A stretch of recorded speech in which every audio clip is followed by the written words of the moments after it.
ما تعرفوها باللي الجزائر بلاد نتاع شباب. أكثر من 70% 72% عندهم أقل من 35 سنة. البلاد بلادهم كهول وهذوك معليش يعني حقهم، بلاد كذلك بلادهم، ولكن المطالب اللي نلبيها بأولوية هي مطالب الشباب. الجزائر سلام الله عليكم. الجزائر بلد شباب، ولكن هذه التصريحات المسخرة ليست يعني أكبر كارثة شهدناها اليوم، لأنه تعرفوا مع النظام الجزائري في اليوم الواحد عندك 100 مهزلة في اليوم. يعني ما تقدرش يمر يوم دون أنه تحدث أمور وتحدث كوارث تمسح صورة الجزائر في الأرض. واليوم أهم ما حدث هو شيء لم يتكلم عنه الإعلام الجزائري تماما.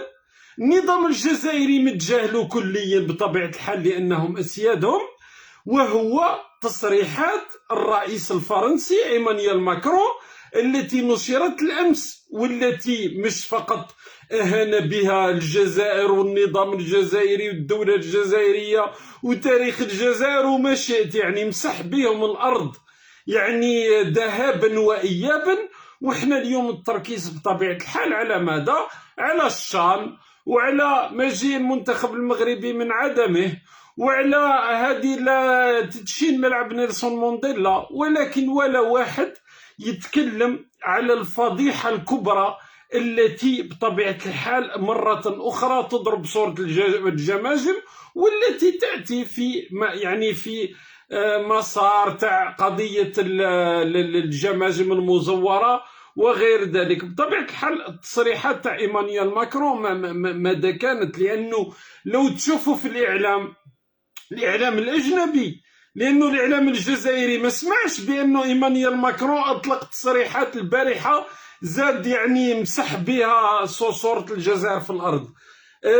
التصريحات تاع إيمانويل ماكرون يقول لك ماكرون لن يطلب الصفح من الجزائر، لكن يأمل استقبال تبون، ويقول لك بأنه وسائل الإعلام الأخرى تقول لك بأنه تبون لن يعتذر، ماكرون لن يعتذر. روحوا شوفوا كل وسائل الإعلام الجزائرية، إذا لقيتوا وسيلة وحدة نقلت تصريحات تاع إيمانويل ماكرون على الأقل قالت بأنه ماكرون قال بأنه لن يعتذر، ولا وسيلة إعلامية تتكلم على هذه القضية، لأنه بطبيعة الحال شهر عسل بين تبون وماكرون والقبلات وغير ذلك. ولكن لما إيمانويل ماكرون يجدد الكلام اللي قالوا، يؤكد على أنه لا وجود لأمة جزائرية قبل الاحتلال الفرنسي، ويؤكد بأنه لن يعتذر، وتصريحات أخرى يعني أخطر بكثير من هاته. يعني ما كانش هذه فقط، ولكن هذه جزء منها. نبدأ نروح للتفاصيل. لهذا قلت لكم أنه وسائل الإعلام تاخذ فقط تصريح على أنه قال بأنه لن يعتذر، ولكن ما ياخذوش الأخطر من هذا، اللي هي التصريحات اللي جات في قلب يعني الحوار. بداية نبداو بشوية ومن بعد وراح نوصلوا بطبيعة الحال الفضائح تاع الشان وتاع افتتاح اليوم هذا الملعب تاع نيلسون مانديلا. ولكن اولا نبداو بالقضيه اللي انا بالنسبه لي اللي هي الاهم، هي تصريحات ماكرون. بدايه واش يقول ماكرون؟ نبداو من الاخف ومن بعد نبداو نطلعوا بالتدرج حتى نوصلوا للفضيحه الكبرى. يقول لك هذا في حوار مع كمال داود، مع هذا الصحفي اللي تعرفوه بطبيعه الحال، اللي ليس له يعني من الجزائريه شيء، ولكن خلينا. يقول لك au fond c'est difficile parce que c'est un sujet intime pour chacun. يقول لك بأنه من الصعب التكلم عن الجزائر لأنها قضية خاصة لكل واحد. et pour cela je veux dire، اسمعوا مليح واش يقول إيمانويل ماكرون عن الجزائر. je veux dire que c'est toujours une question intérieure pour beaucoup en France، mais aussi une question extérieure vers l'Algérie, vers l'histoire. يقول بأنه الجزائر بالنسبة للكثير من الفرنسيين وبالنسبة لفرنسا هي قضية داخلية.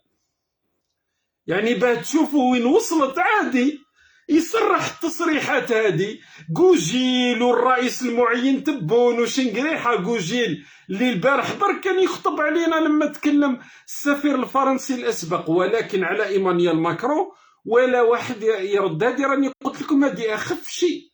لما يقول لك بان الجزائر قضيه داخليه بالنسبه لفرنسا، هذه اخف شيء معليش. يقول لك ايضا لا فرونس a colonisé l'Algérie par des choix militaires, l'acte d'une génération d'avant les colonialismes universaliste si je puis dire à l'époque des luttes contre la piraterie. يعني يقول لك بانه استعمار الجزائر بطبيعه الحال كان في اطار مقاومه القرصنه اللي كانت في البحر الابيض المتوسط. هذا تصريح اخر من اللي تبون ياخذ منه القبولات وغير ذلك. يعني هذه باه تشوفوا إلى أين القضية. ولكن أنا القضية اللي صراحة صدمتني واللي هي الأخطر في تصريحات الرئيس الفرنسي ماكرون هي ما ستسمعونه الآن. ولما تسمع هذا كجزائري بطبيعة الحال راح تحس بعار عمرك ما حسيت به. ليس لأنه الرئيس الفرنسي يصرح بهذا، لأنه الرئيس الفرنسي يصرح بهذا ولأنه النظام الجزائري عاجز على الرد ولن يرد، لأنهم حاكمينهم بقضية الجماجم المزورة. لأنه لو كان يتكلم المعين تبون وغير ذلك يخرجوا لهم فضيحة أنهم زوروا هوية الجماجم.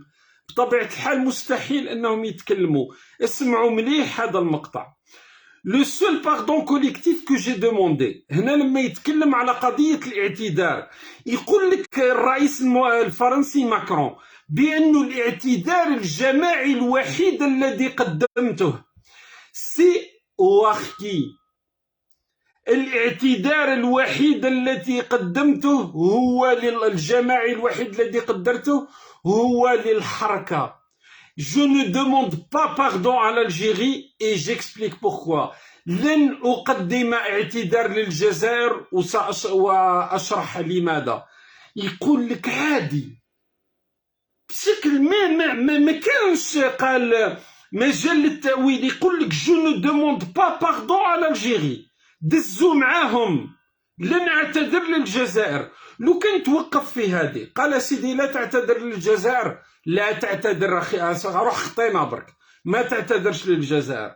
نو il s'arrête pas là، ما يتوقفش هنا. لو سول باردون هذه لازم كل جزائري لازمك تحفظها العباره هذه وتروح تسال الرئيس المعين تبون. انا كنت نشوف اليوم قال لك حنا الزلطو التفرعين النيف والخساره. انا قلت بالك النيف والخساره خلاص يا اليوم يردوا على ماكرون. قال لك لا النيف والخساره نغلقوا الاجواء على منتخب تاع كره قدم اللي هو المنتخب المغربي. اسيدي معليش اسيدي النيف والخساره اوكي نمشي معاكم. تغلقوا الاجواء على منتخب تاع لاعبين تاع الشباب اقل من 23 سنه تاع كره القدم وفرحانين بانكم غلقتوا الاجواء. يعني درك نتكلموا على الموضوع هذا ما عليناش. زيدوا كملوا طراش على السخونه ماكرون. لا صم بكم وعمي ما شافوش ما سمعوش التصريحات تاع الرئيس الفرنسي ماكرون. اسمعوا العباره هذه كل جزائري لازمك تسجلها هذه العباره وتروح قلت لك عند الرئيس المعين تبون وتقول له يا سي تبون رد لنا طراش على القضيه هذه. Le seul pardon collectif que j'ai demandé, c'est أواركي. الاعتذار الجماعي الوحيد الذي قدمته هو للحركة. هذا كلام ماكرون. ويضيف je ne demande pas pardon à l'Algérie. لن أقدم اعتذارات للجزائر. الحركة قال لك اعتذرت وعلى عيني وراسي، بصح الجزائريين لن أعتذر. وش يقول أيضا parce qu'une parole avait été donnée qui يقول لماذا اعتذر للحركة parce qu'une parole avait été donnée par la République qu'elle avait trahi plusieurs fois. لأنه قال لك بأنه أعطينا الجمهورية الفرنسية أعطت كلمة يعني بالعبارة بسيطة عدة مرات وخانتها. يعني هادو نعتذروا منهم الحركة ويدبر راسو، هذه قضاياهم الداخلية. ولكن احنا من المفروض اليوم كان يخرج لنا رد من وزارة الخارجية واستدعاء للسفير وقطع للعلاقات. يا اخي واليوم اني قلت لكم النظام الجزائري المشكل انه دائما الفضائح هذه تجي في وقت ماهوش ملائم بالنسبه لهم، في وقت راهم يروجوا بانه اكبر انتصار لهم، فرحانين، قال لك نيفو الخساره، خليت تفشل هذه الشان ولا ما على باليش، ماشي مشكل، حنا نغلقوا الاجواء على منتخب امازيغي عربي جار تجمعنا به اللغه الدين العلاقات التاريخيه، نغلقوا عليهم الاجواء وحنا فرحانين. بصح في نفس الوقت ما كانش نيفو الخساره مع فرنسا، ما كانش نردوا لاعتبار لصوره الجزائر، لهيبه الجزائر، لدماء الشهداء. قال السيخونه هذا كيفاه يقول انا لو سول باردون كوليكتيف كو جي دوموندي سي او اركي، الاعتذار الجماعي الوحيد الذي قدمته هو للحركه ولن اعتذر للجزائر. جو نو دوموند با باردون، ماشي للجزائريين ولا للدوله، جو نو دوموند با باردون على الجيري، لن اعتذر للجزائر. يتكلم على الجزائر كامله. في مقطع اخر يقول لك عادي التصريحات التي اطلقتها عاديه جدا، لما قال بانه قال لك انا فتحت نقاش عادي بانه لا وجود لامه جزائريه قبل الاحتلال الفرنسي. قولوا كلمه واحده على تصريحات ماكرون. الناس اللي درك يقول لك انت وتتامروا منا، ماشي مشكل، انا نتامر، اروح عطيولي وسيله اعلاميه، قال الشروق، قال النهار، قال التلفزيون العمومي، تكلموا على تصريحات ماكرون، نتحداكم، اعطيوني وسيله وحده تكلمت. روحوا تلقاو في سكاي نيوز عربيه، تلقاو في البي بي سي، تلقاو في فرانس 24، تلقاو في كل المواقع العالميه يتكلموا على تصريحات ماكرون. هما تسرى يفجروا مفرقعات في فرنسا، تلقى وسائل الاعلام الجزائريه يتكلموا على الموضوع. ماكرون يقول لك انا من خطير هذا، راني قلت لكم ايضا، انا عمري ما نجيب لك، قال كيما راكم تشوفوا تفاصيل الاعلام راكم تعرفوا ما يتعمقش، عمري ما نجيب لك انا الكلام. قال ماكرون لن يطلب الصفح من الجزائر لكن يأمل استقبال تبون، وخلصت الحكايه. حوار طويل ومعمق، والسيد فرغ قلبه وتكلم الكلام الخطير هذا، ولا وسيله اعلاميه نقلت هذا الكلام، حول انه قال بان الاعتذار الجماعي الوحيد الذي قدمته هو للحركه، وبانه لن يعتذر للجزائر.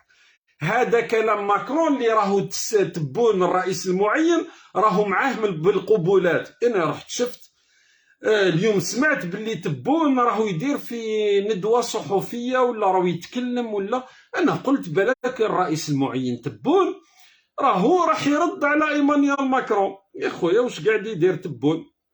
نروح نشوف. قلت اصبر تراش تبون هذا واش راهو يقول. شوفوا السينما اللي راهو يدير فيها، هاي السينما تاعو. نسيت حاجه. ايه اسقاس صحيت، اسقاس نلقى درك السينما. شفتوا هذيك تاع العاب البحر الابيض المتوسط، زعما كشغل النساء، من بعد رجع قال لك تحيه الجزائر، زعما حب يعاود نفس اللقطه. يعني غدوه يقولوا لنا وش هي انجازات الرئيس المعين تبون، داو قال تحيه الجزائر، هذه هي انجازات تبون. 3 سنوات انجازات الرئيس المعين تبون من طرف الجنرالات، قال تحيه الجزائر في نفس اليوم اللي ماكرون خرجوا فيه التصريحات تاعو.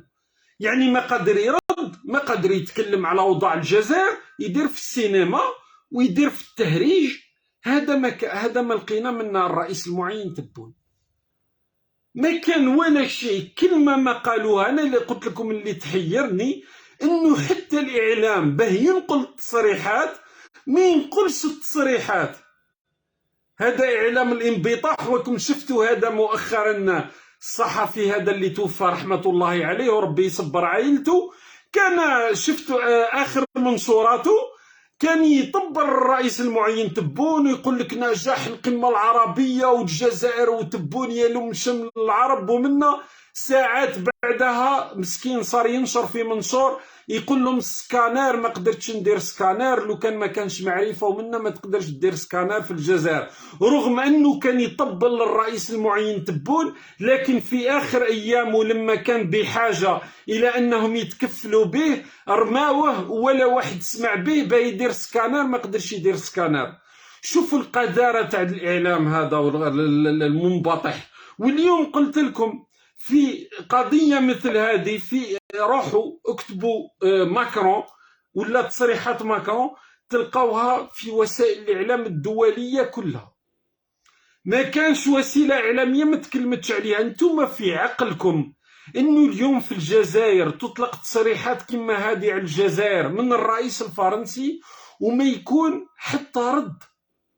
ما يكون حتى رد؟ هذا معقول؟ وانا اليوم اللي راني نتكلم يا اخي يقول لك انتم بايعين البلاد وخونه وانتم تطبلوا. هاني انا اليوم وعايش في فرنسا، ولا يعني الواحد يقول لك بالك الانسان يتحفظ شويه. انا اللي راني نتكلم على الموضوع وراني نقول لهم باللي ماكرون واش قال. هل سمعتوا التصريحات هذه في مكان اخر؟ هل سمعتوا بانه ماكرون قال لك باللي انا اعتذرت للحركه وهو الاعتذار الجماعي الوحيد الذي قدمته ولن اعتذر للجزائر؟ ما كانش ولا واحد يقدر يتكلم عن الموضوع هذا. معقول وصلنا اليوم للوضع هذا؟ لانه من يحكمون، واش حابين نقول لكم، من يحكمون حاكمينهم. لانه لو كان الان يرد تبون ولا يحب يزيد يعاود يرجع في قضيه العلاقات، ولا يحب يقطع علاقات مثلا، ولا يحب يرد بشكل قوي ولا حاجه، يقول له صبر صبر، ماشي نتوما النظام، ماشي نتوما نهار بعثنا لكم جماجم تاع قطاع طرق ولصوص وناس كانوا متعاونين مع الاستعمار الفرنسي، وانتم رحتوا صليتوا عليهم صلاة الجنازة وقلتوا للشعب الجزائري بأنهم شهداء يعني من القرن التاسع عشر.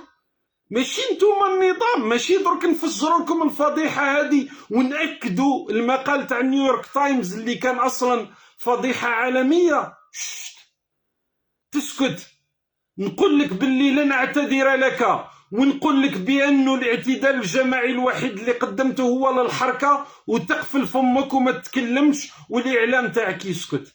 شفت لما تكون ما عندكش السياده؟ شفت لما يكونوا من يحكمون البلاد ناس فاسدين، ناس يزوروا الحقيقه، ناس يبتزون لانهم متورطين، لانه ممتلكاتهم في الخارج، حساباتهم البنكيه، والان زادوا لهم حاكمينهم بقضيه الجماجم المزوره.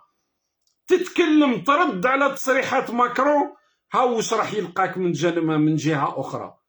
ما تقدرش ترد، تقفل فمك وتكلم على الشان. اهضر على الشان وعلى الملاعب وما على باليش واش. كنت نسمع فيه يقول لهم ايكونا تبون لما قاعد يتكلم على نيلسون مانديلا، وكاين الفيديو على كل حال تقدروا تشوفوه، ما يهمناش كثيرا. يقول لهم ايقونه او اونيكون اون فرونسي، هو جمعهم مع بعضهم ايكونا.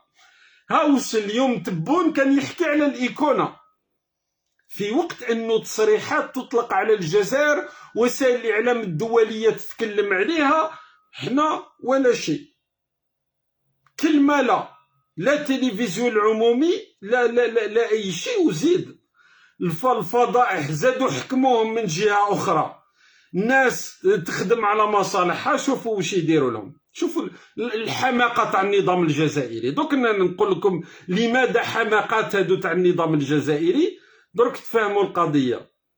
اصبر اذا ما جاتش ماشي مشكل على كل حال، لانه القضيه اللي راح نتكلموا عليها ماهيش هنا في التصريحات هذه. اصبر. لابد ان اشير انه منذ التاهل لهذا الشان ايوه واللي كانت مقرره بالجزائر، الفريق الوطني استمر في الاستعدادات نتاعو، ونقول لكم بانه في هذا الوقت هذا الفريق الوطني مازال يستعد بمركب محمد السادس لكره القدم. الله يبارك. وضمن مجموعه من المباريات الدوليه الحبيه. اخر تو فا بيان. المنتخب المغربي راهو يقول لك السخونه، المنتخب المغربي راهو دار التدريبات تاعو، دار التحضيرات، لعب مباريات وديه وراهو يستنى. يعطيوه الضوء الاخضر باه الطائره تاعو تنزل في قسنطينه، طائره الخطوط الملكيه المغربيه. لماذا الحماقه تاع النظام الجزائري؟ لانه درك مهما كيما يديروا، هذا هو لما تعرفوا العباره وقالها الوزير التجاره السافل، يعني عباره شعبيه، لانه هذاك ما يعرف هو، يعني لما تقفل على واحد بالدوبل سيس، يعني لما تلعب الناس اللي يلعبوا يدومنوا. يعني من جهه لو كان قال النظام الجزائري يسمح للمنتخب المغربي انه يجي بطائره مباشره الى قسنطينه، والان راهي مفاوضات في هذا الشان، راح تكون كارثه، يعني رضوخ. لو ما يسمحوش وتتاكد مقاطعه المنتخب المغربي هي كارثه ايضا، لانه احسن منتخب في القاره بحكم انه نهضه بركان والوداد البيضاوي داو يعني البطولات الافريقيه، كاس الاتحاد الافريقي ورابطه الابطال، وايضا لانه حامل اللقب للدورتين السابقتين، وايضا لانه النظام الجزائري قال لك احنا حابين ننظموا كاس افريقيا 2025. يعني رايحين الان نظهروا في ثوب يعني بانه هذه ممارسات عنصريه، وهذه خلط السياسه بالرياضه. وكان الرئيس تاع الكاف يتكلم يقول لك احنا ناسف لانه ما كناش حابين نشوفوا انه يكون خلط السياسه بالرياضه. يعني انه هذا القجع اللي هو بطبيعه الحال وزير في الحكومه، واللي انا لا اظن بانه اصلا مهتم بالشان، يعني اليوم هي مناوره بطبيعه الحال من الطرف المغربي حتى يعني يكونوا في الرياده في قضيه تنظيم كاس افريقيا 2025. هما لعبوا وداروا مصالحهم، والنظام الجزائري بالحماقه تاعو اليوم شو هو الحدث اللي تتكلم عليه كل وسائل الاعلام الدوليه، ماشي الشان، هو الحماقه تاع النظام الجزائري اللي غلق الاجواء. ودرك زادوا قال لك من اللاعبين تاع المنتخب المغربي راهم رجعوا للتدريبات وما على باليش واش، ودرك تبقى القصه ما هي، يشاركوا ما يشاركوش، يشاركوا ما يشاركوش. ولكن موضوع الشان ولا موضوع هذه كاس افريقيا ولا موضوع الجزائر ولا حتى موضوع هذا الملعب المسخره تاع براقي اللي درك نتكلم عليه، هذا واحد ما يتكلم عليها. عليه دايما بالحماقه تاعكم تشوهوا صوره البلد. قال لو كان خليتوا الطائره تجي تنزل، واحد ما شاف واحد ما سمع، الناس راهي مثل هي اصلا الشان هذه واحد ما يهتم بها لانها منافسه ما عندها حتى معنى، وانتهى الامر. كيف انت اليوم تغلق الاجواء وتزيد يعني حامل اللقب للدورتين السابقتين واللي عنده كاس الاتحاد الافريقي وكاس رابطه الابطال تحرموا من المشاركه بسبب غلق هذا الاجواء، ومن بعد تجي تقول لهم حقا راني عندي ترشحت لتنظيم كاس افريقيا 2025. بحماقتكم كسرتوا كل شيء. هادو ناس يعني يحكموا بلد، هادو ناس يحكموا بلد بحجم الجزائر وغير معقول. وقال لك اليوم تبونه هو يدشن في الملعب، قال لك ملعب عالمي ورانا فرحانين وكلش. شوفوا هذا اللي نهار تكلمت، اللي شافوه اللي ما شافوش درك نكلمكم. هذا الملعب اللي الفوق هو ملعب عبد الله واد في السنغال، مدة الإنجاز 17 شهر، تكلفة الإنجاز 270 مليون دولار. اللي تحت ملعب براقي 14 سنة، رقم قياسي في عالمي في تاريخ البشرية ما شفناهاش. ملعب يتم إنجازه في 14 سنة. هاو الملعب تاع براقي اللي تحت، كم التكلفة؟ أكثر من 400 مليون دولار. يعني ملعب عبد الله واد في 2022 تم تسليمه، وتعرفوا بلي التكلفة ارتفعت وغير ذلك. لم يكلفهم إلا 270 مليون دولار وداروا في 17 شهر. احنا 14 سنة 400 مليون دولار، شوفوا شحال نهبوا. وكان من المفروض أنه يكون فيه 60 ألف مقعد، عاد فيه 40 ألف مقعد. يعني ملعب يسوى في الأصل 120 مليون دولار على الأكثر. شوفوا الأموال تاع الشعب الجزائري وين راهي تحترق. ويجي اليوم تبون يقول لك انجاز عظيم، واحد يقول لك هذه كانت سابقا وفوق بوتفليقه. الرئيس المعين تبون كان هو المشرف على المشروع لمده سنوات. لما كان وزير السكن، وكان هو يروح يخيل الملاعب. راح الملعب 5 جويلية والفيديوهات ما زالت موجودة، والملعب هذا تاع اللي الآن سموه نيلسون مونديلا، وكان يتبع في الملاعب كلها. لو كان رانا بدينا مستشفى وملعب بنفس القيمة، مستشفى عالمي بكل التجهيزات. شفتوا أموال الشعب الجزائري، واليوم يقول لك إنجاز عظيم، ملعب عالمي، سبحان الله. شفتوا الفضائح هذه في يوم واحد، هذه في يوم الغباء تاع هذا التعامل اللي قلت لكم. كان أسهل شيء ما تخلط سياسة في الرياضة، ما تقفل الأجواء، خليهم يجيو بالطائرة تاعهم ينزلوا في قسنطينة يلعبوا الشانو يروحوا. حنا لازم الفيلمات، حنا نيفو الخسارة والزلط والتفرعين ومنا.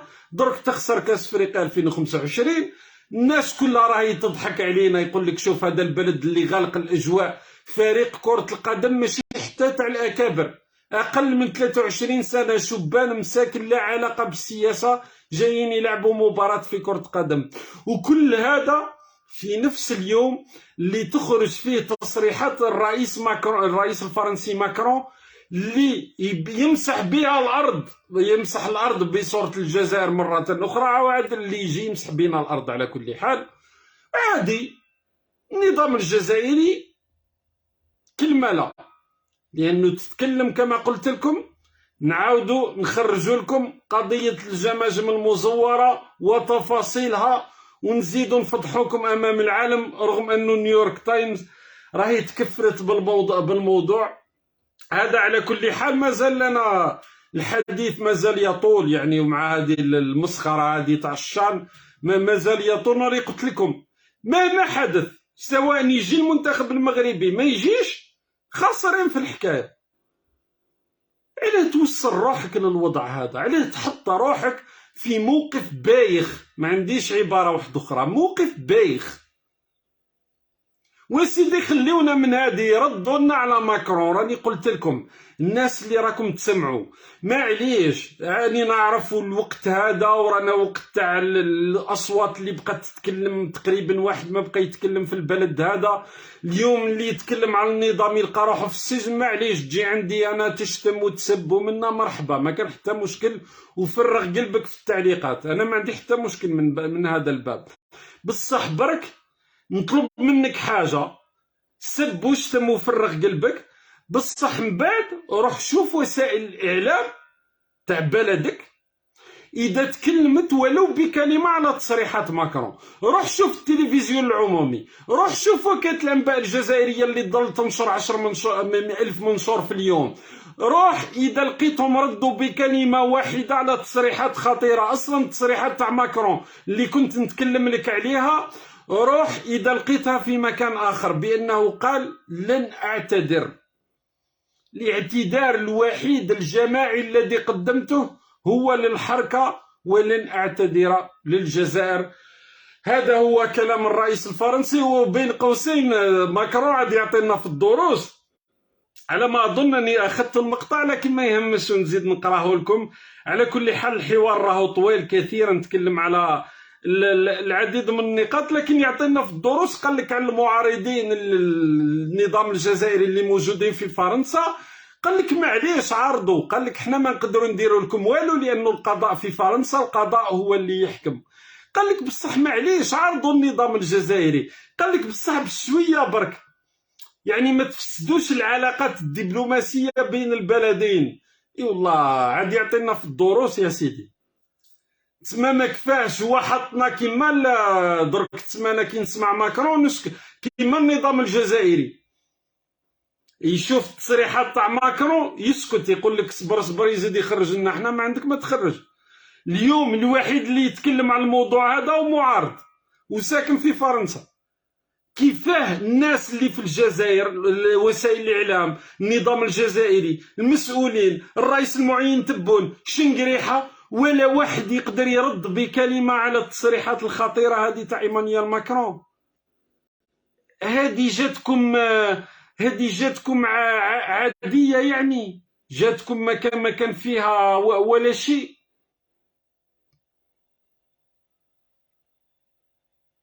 من غير المعقول. شاركوا البث على أوسع نطاق. راكم تعرفوا هذا النوع من البث ودائما الذباب يدخل بقوة.